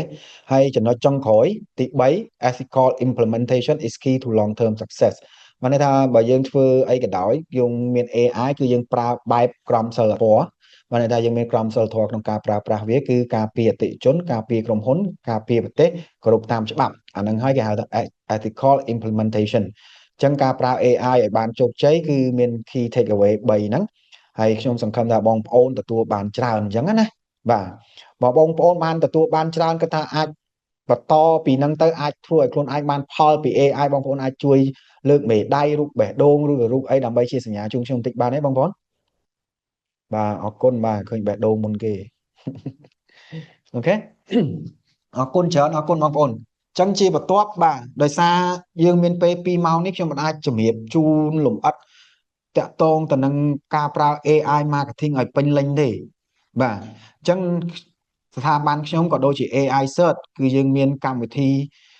training បាទអាចរៀន online ក៏បានអាចរៀនជាមួយខ្ញុំផ្ទាល់ក៏បានអញ្ចឹងណាបាទអញ្ចឹងវគ្គហ្នឹងយើងហៅថា AI plus marketing certification ហើយវគ្គនេះគឺយើង trademark បានន័យថារក្សាសិទ្ធិឈ្មោះនេះគឺលើពិភពលោកគឺមានតែយើងទេប្រើបានព្រោះយើងបានចុះឈ្មោះជា trademark ហើយស្ថាប័ន AI Cert នេះគឺមកពីអាមេរិកបាទនៅ New York City អញ្ចឹងនេះជាវគ្គពេញតែម្ដងរបស់ AI marketing បាទមិញយើងរៀនមិញហ្នឹងយើងតាក់ទងតែរឿង data ក្នុងការធ្វើ decision making ឯងអញ្ចឹងវគ្គហ្នឹងសម្រាប់ណាគេគឺសម្រាប់ business leader sales marketing បាទ HR ក៏រៀនបានដែរបងប្អូនបាទ HR ក៏រៀនបានដែរពួក HR ក៏ត្រូវការធ្វើ marketing ដូចគ្នាអូខេអញ្ចឹងវគ្គហ្នឹងគឺចូលទៅ program ហ្មងគឺយើងមានទាំងអស់7 module អូខេហើយបងប្អូនអាចមើលបានបាទទី1យើងអាចរៀន introduction to AI in marketing បាទទី2 content បាទ content strategy ហើយ personalization បាទនេះជាអ្វីដែលសំខាន់ខ្ញុំជឿថាបងប្អូនភាគច្រើនគឺចង់បានអាហ្នឹងបាទគឺយើងប្រើ AI មិនឲ្យមានប្រសិទ្ធភាពក្នុងការរៀបចំយុទ្ធសាស្ត្រធ្វើ content ហើយ content ដែលខ្ញុំជម្រាបជូនបងប្អូនមិញហ្នឹងគឺ creativity plus time plus people បាទកន្លែងហ្នឹងគឺជាអ្វីដែលខ្ញុំឲ្យនិយមន័យទៅលើ content បាទទី3តើបងប្អូនគួរតែប្រើ email marketing និង social របៀបម៉េចជាមួយនឹង AI កន្លែងនេះខ្ញុំលើកទឹកចិត្តបងប្អូនដែលអត់ទាន់ប្រើ email marketing ណា លើកទឹកចិត្តឲ្យប្រើបងប្អូនឥឡូវដោយសារអី Gen Z ឬក៏ Gen អីឥឡូវគឺពាក្យច្រើន check email ដែរបាទតែ email marketing ខ្ញុំលើកទឹកចិត្តខ្ញុំឲ្យtip មួយចុះបាទគឺប្រើភាសាខ្មែរកុំសរសេរអង់គ្លេសបាទប្រើភាសាខ្មែរបាន engagement ច្រើនអូខេខ្ញុំកំពុងតែរៀបចំ email marketing campaign ដូចគ្នាបាទចឹងព្រោះដោយសារខ្ញុំមាន email ច្រើនរាប់ម៉ឺន email តែអត់ដែលប្រើទេបាទអូខេចឹង module 4 AI for marketing analytics ដែលយើងបានទៅជែកគ្នាបានមួយចំនួនវិញដែរបាទហើយតកតង ethical តើប្រើ AI មិនឲ្យត្រូវអត់ខុសfairness អីផ្សេងកើតឡើងលើទីផ្សារជាមួយក្រុមហ៊ុនជាមួយច្បាប់ជាមួយសង្គមជាមួយអតិថិជនបាទចំណុចទី6គឺ crafting AI driven marketing strategy តើយើងប្រើ AI មិនធ្វើមិនដើម្បីឲ្យបាន marketing strategy មួយដែលមានប្រសិទ្ធភាពសម្រាប់វិស័យរបស់យើងអញ្ចឹងវិស័យមួយគឺធ្វើខុសគ្នាបាទទី7គឺ integration in multi channel campaign តើយើង integrate របៀបម៉េចតាក់ទងទៅនឹង channel ដែលយើងមានដូចជា Facebook YouTube TikTok អីតើយើង integrate របៀបម៉េច AI ជួយយើងមិនបានអញ្ចឹងណាបងប្អូនបាទ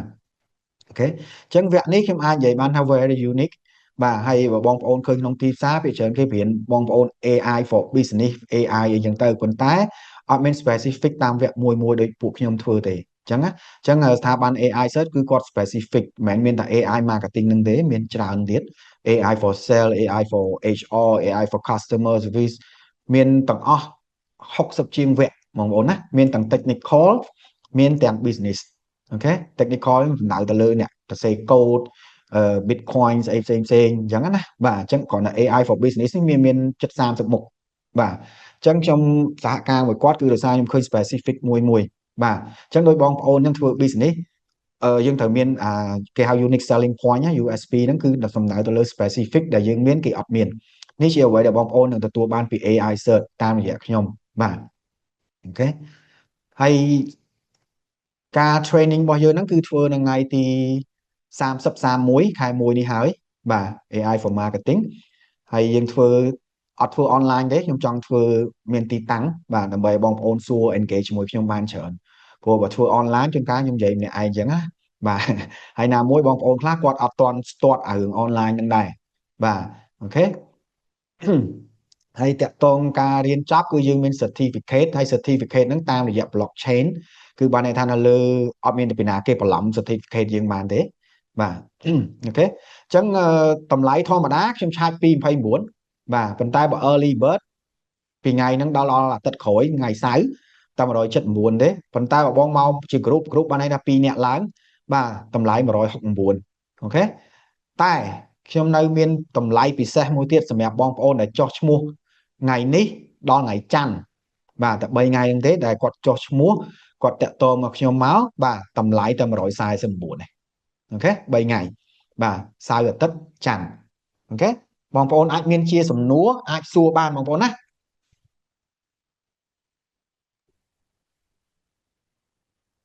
បាទយើងដល់វគ្គសំណួរចម្លើយបងវា Thank you, Mr. Pisat. Okay. Thank you, Chintan, for those valuable insights.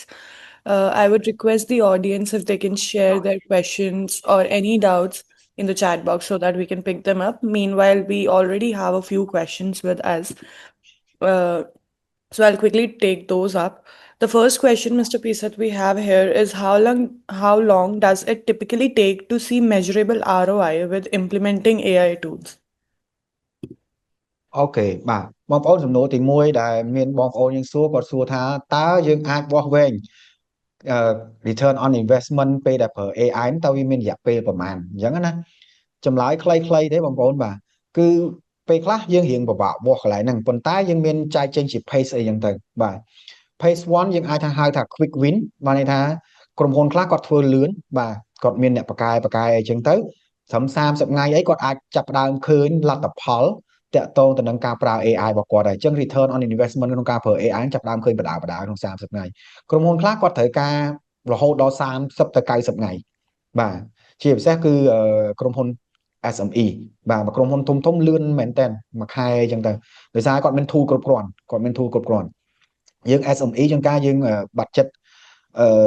ម៉មយើងអាចធ្វើវារៀងស៊ីពេលឡើយអញ្ចឹងទៅអញ្ចឹងការវាស់វែង return on investment ហ្នឹងតាក់ទងទៅនឹង tool resource ដែលយើងមានបាទវាលឿនឬក៏យឺតបាទគឺទៅតាម resource របស់យើងបាទ Okay. Thank you. I already answered the question. Next Yeah. question, please. The next question that we have is, who is the AI plus marketing certification best suited for? Leaders or practitioners? Ok,ចឹងសំណួរនេះបានពីគ្នាយើងណាគាត់សួរថាតើ AI marketing ហ្នឹងស័ក្តិសមជាមួយអ្នកណាគេខ្លះដើម្បីឲ្យគាត់បានចូលរៀនជាអ្នកដឹកនាំឬក៏ជាអ្នកអនុវត្តផ្ទាល់បាទចម្លើយរបស់ខ្ញុំគឺទាំងពីរបាទចឹងរាល់ leader ទាំងអស់មិនថា CEO មិនថា director មិនថា manager គឺត្រូវតែចេះ AI plus marketing នេះទាំងអស់គ្នាបាទព្រោះ system តែមួយក្នុងក្រុមតែមួយនៅពេលដែលយើងចេះអ្វីមួយរួមគ្នាគេហៅថា one voice គឺចេញមកគឺទៅរួមគ្នាតែម្ដងបាទហើយនៅពេលដែលថ្នាក់ leader ហើយក៏ដូចជាអ្នក practice ផ្ទាល់បានន័យថា practitioner ហ្នឹងបានន័យថាអ្នកធ្វើការផ្ទាល់បាទគាត់អាចបាទ focus លើ strategy ហើយមានពាក្យចង់និយាយថាពាក្យច្រើនគឺអ្នកដែលប្រើ AI រួមគ្នារៀនមួយគ្នាគឺ one voice បានន័យថាសំឡេងតែមួយចេញពីក្រុមហ៊ុនអត់មានសំឡេងពីរការសម្រេចចិត្តការធ្វើអីផ្សេងគឺទៅបានលឿនជាងមុននេះជាអ្វីដែលខ្ញុំមើលឃើញសម្រាប់បងប្អូនជាម្ចាស់អាជីវកម្មបាទគួរតែបើថាយើងមករៀនយើងបញ្ចូលបុគ្គលិកយើងមករៀនដែរដើម្បីឲ្យយើងទៅផ្លូវតែមួយយើងមានពេលពិភាក្សាពេលហ្នឹងហើយក៏មានខ្ញុំជួយនៅក្នុងការពិភាក្សាដែរអញ្ចឹងណាចឹងកន្លែងនេះជា key មួយដែលខ្ញុំចង់ផ្ដល់ជូនបងប្អូនគឺការរៀនគឺវាជួយយើងបែបហ្នឹងឯងបាទហើយយើងត្រូវគួរតែមាន schedule បាត់ចិត្តរៀនប្រចាំឆ្នាំសម្រាប់បុគ្គលិកសម្រាប់អីចឹងទៅមិនថាតែ AI នេះទេអញ្ចឹងណាបាទអូខេអរគុណ thank you next question please Yeah, this is the last question that we have for today's session. How do you build customer trust while leveraging AI at scale? អូខេអញ្ចឹងសំណួរនេះគឺតើយើងបង្កើតទំនុកចិត្តជាមួយអតិថិជនមិននៅពេលដែលយើងប្រើ AI អូខេចំពោះខ្ញុំមានក្បួនមួយចំនួនទី1ខ្ញុំជាមនុស្សម្នាក់ដែលខ្ញុំជឿទៅលើតម្លាភាព transparent បានន័យថាយើងត្រូវចេះ communicate ឲ្យបានច្បាស់ធ្វើការជាមួយ AI ឲ្យបានច្បាស់យើងប្រើ recommendation របស់វាយ៉ាងម៉េចហើយយើងត្រូវចេះប្រើ chat support យ៉ាងម៉េចឲ្យ transparent ជាមួយអតិថិជននិងក្រុមហ៊ុនបាទអញ្ចឹងកន្លែងហ្នឹងគឺយើង leverage AI បានល្អហើយទី2ខ្ញុំនៅតែលើកទឹកចិត្តបាទត្រូវតែមានមនុស្សធ្វើការមួយ AI បាទបានន័យថាយើងនៅក្នុងមួយគាត់យើងអាចឲ្យគាត់សម្រេចឬក៏ធ្វើការទៅតាមចិត្តចង់ដែលគាត់វិភាគមកចេញមកយើងគិតថាត្រូវទាំងអស់ទេអត់ទេត្រូវតែមានមនុស្សមួយត្រួតពិនិត្យដែលខ្ញុំបានលើកមុនហ្នឹងគឺយើងត្រូវចេះ audit អញ្ចឹងណាបាទទី3យើងត្រូវចេះជាក្រុមហ៊ុនមួយជាបុគ្គលដែលយើងមានទំនួលខុសត្រូវទៅលើ data របស់អតិថិជនរបស់យើងបានន័យថាយើងត្រូវចេះរក្សា data ហ្នឹងអត់ឲ្យ leak ទៅណាទេតាក់ទងព័ត៌មានរបស់គាត់ទាំងអស់ព្រោះ data ហ្នឹងគឺសំខាន់បាទគឺសំខាន់អូខេហើយបន្ទាប់មកទៀតគឺតាក់ទងទៅនឹងការ build brand តាម AI បាទយើង leverage គាត់បានគឺបានន័យថា AI គាត់បកកែមួយទៀតគឺឲ្យតែគាត់ដឹងថា logo យើងពណ៌អី brand យើង stand for អីចឹងណាគាត់បង្កើត brand voice មួយឲ្យយើងបានន័យថាគាត់ដឹងថា brand ហ្នឹងគួរតែនិយាយតិចនិយាយខ្លាំងគួរតែ poster គួរតែកាចគួរតែ slot គួរតែតាក់ទាញរបៀបម៉េចអីហ្នឹងគឺគាត់ដឹងទាំងអស់អាហ្នឹងហើយគឺតាក់ទង brand voice របស់យើងបាទអញ្ចឹងតាក់ទងការប្រើ AI ហ្នឹងគឺវាមាន3ធំខ្ញុំសង្ខេបឡើងវិញហ្មងទៅឲ្យស្រួលយល់បាទអញ្ចឹងការប្រើ AI adoption របស់យើងគឺទី1យើងត្រូវមាន value បាទទី2 value ហ្នឹងគុណតម្លៃរបស់យើងណាបាទទី2គឺយើងត្រូវតែមានតម្លាភាពទី3គឺត្រូវតែមានមនុស្សចូលរួមជាមួយបាទអរគុណច្រើន Thank you Is there any more question No, I think for today we are done with the questions. So as we come towards the end of the session today, I'd like to thank Mr. Pisath and Chintan Dave for sharing such practical and forward-looking perspective. Also, I would like to thank Selling Excellence Academy for making this session possible, and all of you for actively participating and engaging with us today. I would say I really appreciate how engaging audience we had today in today's session. We were so glad to have you all here. Thank you so much for taking out your time. Also,